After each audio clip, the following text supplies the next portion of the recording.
Obwoka butawaanya kyenkana buli mwana azaalibwa, nga senga omwana tomwanguyira oyinza okulemwa okubaako ne ky'okola. Kubanga buli kadde aba akaaba ate nga nakyo kya bulabe, kubanga ayinza okufuniramu endwadde endala. Buli mwana yenna azaalibwa nga muto alumizibwa obwoka. Wanjawulo nga waliwo obuluma obulumi omwana so ng'ate waliwo obuluma omwana ne bumulemesa n'okufuluma.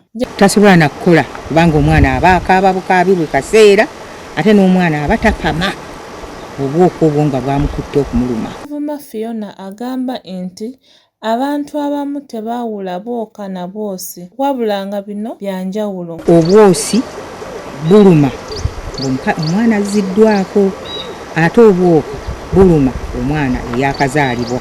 Ayongerako nti waliwo eddagala ezzungu n'egganda erisobola okukozesebwa eri omwana yenna alina obwoka. Eddagala ly'obwoka eryo gye liri ezzungu n'egganda.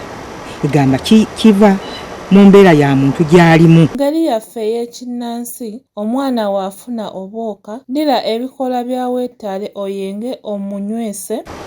Bwe liba nga teririimu mazzi otonyezaamu ku mazzi n'oteeka mu kasoppu kano n'okafunya bulungi n'owa omwana n'omuwa omwana n'amira.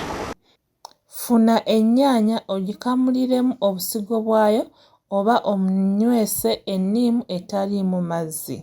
Ekirala agambye nti osobola okukozesa entuuyo z'entamu gy'obisse ku by'ofumba nazo n'omuwa n'anywako, oba gaaya essaaniiko amazzi ogamuwande mu kamwa.